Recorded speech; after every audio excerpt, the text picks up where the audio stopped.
तो मुझे समझ नहीं आती है एकदम से खान साहब ये लाइमलाइट कैसे ले गए हैं इतनी ज़्यादा, तकरीबन दुनिया के बड़े जो अखबार थे उसमें। तो इसका खैर कोई फ़र्क नहीं पड़ेगा, यहाँ तो कानून की अमलदारी होनी है खैर से। तो आप कैसे देखते हैं इसको?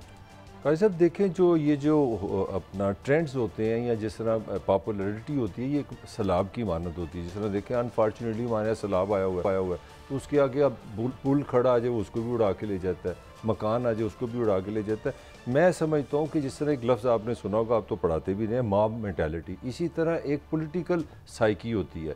इस पे मैं I am trying to be very objective. मैं समझता हूँ इमरान खान के साथ इस वक्त हवा है, जो फ़िज़ा है, जो अवाम है, जो सोच है, उसकी बहुत बड़ी मेरे पास एक लॉजिक है। वो लॉजिक बेसिकली महंगाई है, परेशानी है, लाइफलेसनेस है, तो वो उसके आगे कोई नहीं खड़ा हो सकता अगर। और ये फेवर है, मैंने कल भी आपसे कहा था कि ये इमरान को मज़ीद पॉपुलर बनाएगा, दहशत गर्दी। और दूसरी बात जो आपने शुरू में की है, देखें दुनिया को, आप दुनिया से हट गए हैं, हम पीछे रह गए हैं। 2022 में जब आप दुनिया को ये कहते हैं कि आपका साबिक वज़ीर आज़म जो इस मुल्क का रियासत का हिस्सा था, मेरा एक वज़ीर आज़म होने, 4 सूबों में गवर्नमेंट है उनकी, तो मतलब सूबे दो सूबे कह लें, मुकदमा आप क्या बना रहे हैं, दहशत गर्दी, टेररिज्म। तो आप मेरा लिए अपना मजाक उड़ा रहे हैं, आप ये बात समझ नहीं रहे कि दुनिया कहाँ से कहाँ। अच्छा, ये यूनाइटेड नेशन के जो हैं, ये पाकिस्तान टुडे में छपी है उनकी, यूएन बॉस अर्जेस काम एज पॉलिटिकल टर्मोइल डीपन्स।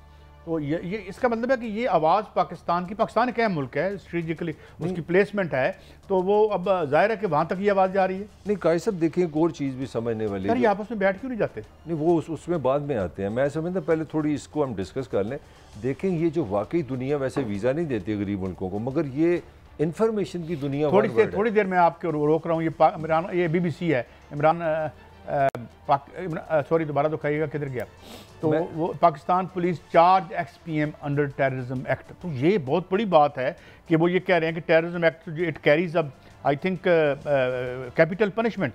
तो वो ये BBC कह रहा है। तो इसको बड़ी आज नुमाया तौर पर अखबारों ने, नहीं सर ये तो BBC की आपने बात की, तो हम क्यों अपने गंदे कपड़े चौक में धो रहे हैं? नहीं चौक नहीं, हम तो पूरी दुनिया में चले गए। 203 ममालिक है। मैं देख रहा था गार्डियन दुनिया का मोस्ट प्रेस्टीजियस न्यूज़पेपर है, उसमें इमरान की ये खबर है कि टेररिज्म का केस है। फिर मैंने न्यूयॉर्क टाइम्स, आपको पता है ये दुनिया के आईकॉन्स है, आईकॉन से मुराद है कि ये दुनिया के मामे चाचे दुनिया। मेरा सवाल आपसे ये है कि ये 3.5 साल हमारे प्राइम मिनिस्टर रहे, आइन के मुताबिक जो भी है इलेक्शन हुए, तो क्या 3.5 साल कोई टेररिस्ट थे जो हमारे ऊपर हुकूमत करते रहे? मेरा लिए हमने दुनिया में अपनी बेइज्जती इससे ज़्यादा हमने और क्या करानी है कि हमने अपने। और नाज़रीन, ये आप ये दुनिया के जितने अखबार हैं उनमें ये आज कैरी हुआ है, और जाहिर है वो एक आलमी तौर पर भी सेलिब्रिटी हैं, उनका जो क्रिकेटिंग करियर था।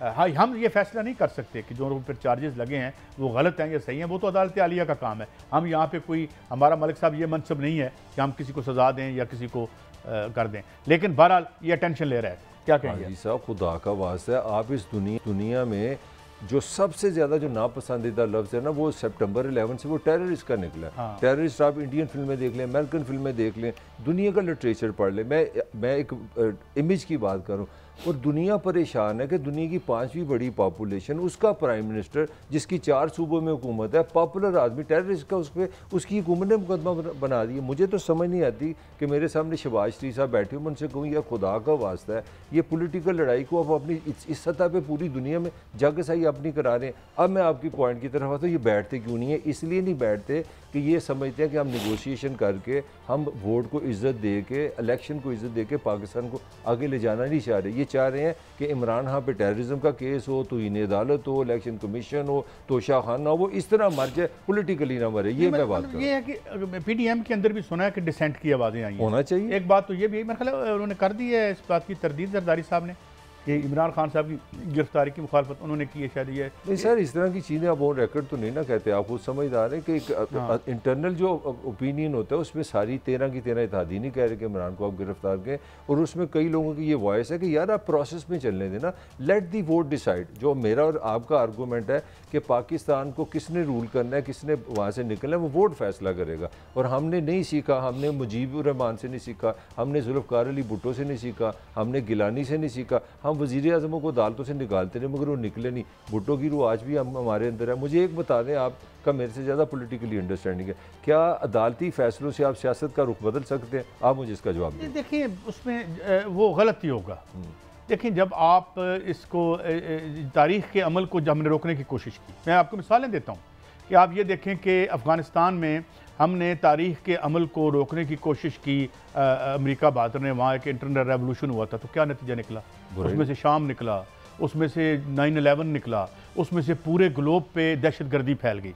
देखिए ना, जब आप तारीख़ का जो एक अमल है उसको कहीं अपने मर्ज़ी के रास्ते पे अगर हुकूमत जिस तरह चाह रही है कि उधर चलाए, वो तो बड़ा काउंटर प्रोडक्टिव हो सकता है, क्योंकि इसकी जितनी माजी में कोशिशें की गई हैं, आप देख लें दुनिया क्या थी। चले, मेरा आपसे बड़ा सादा सा सवाल है। हमारे जो नून की मैं बात करता हूँ, 4 दफ़ा आपने पाकिस्तान को रूल किया, 5 दफ़ा पंजाब किया। पीपल्स पार्टी की मैं आपको बात करता हूँ, 5 दफ़ा पाकिस्तान में वफाक हुकूमत है। इन लोगों में ये क्यों नहीं शऊर आ रहा कि हम दुनिया में जग साई की बजाय बैठें और अपने मामले वोट से, गुफ्तगू से हल करें? Why not? बैठते क्यों नहीं है, ये आप बताएं ना। इमरान खान को जब कहा गया कि बैठो, उनका जी ठीक है मैं बैठ जाता हूँ, इलेक्शन पहले अनाउंस कर दें, तो कर दें अनाउंस। इलेक्शन तो मतलब क्या मसला है? नहीं, खान साहब भी इतनी क्यों, वो एक उन्होंने भी फास्ट बॉलर ने नीचे नहीं आना, वो भी कहते हैं मैंने बात भाई ये कहते हैं जी हम 2023 में करवाएंगे, कोई डेट तो दे देना उनको। मैं नहीं समझता कि खान साहब को बड़ी जल्दी है इलेक्शन। नहीं, मेरा आप, I know you are not his representative, मगर इमरान खान साहब अगर बात कर लें, बैठ जाए, नेगोशिएशन करके कह सकते हैं कि नाकाम होगी, तो बैठने में क्या अर्ज है? उनको क्या प्रॉब्लम है? नहीं, वो कह रहे हैं जी कंडीशनल हम बैठना चाहते हैं, कंडीशनल। मेरा ख्याल है वो एक बोला जड़ का इमेज बनाना चाह रहे हैं इमरान खान कि मैं इन लोगों से नहीं बैठने को तैयार। वो मेरे लिए इमेज के लिए लड़ रहे हैं। मेरा ख्याल है ये भी मुझे कोई इतना पॉलिटिकली वाइज नहीं लग रहा। अच्छा, अब उसमें जो दूसरी तरफ खबरें आ रही हैं वो ये कि खान साहब भी एक इंतहाई इक़दाम की तरफ जा रहे हैं। मतलब वो कह रहे हैं जी कि मुमकिन है उनके बाद एड जो हैं, कह रहे हैं अभी कंफर्म खबरें नहीं हैं, मगर कहा जा रहा है कि शायद वो अपने मुकदमे की पैरवी ना करें। वो कह रहे हैं ठीक है जी आप पकड़ लें मुझे अगर मैं दहशतगर्द हूँ। इस तरह की बातें हो रही हैं।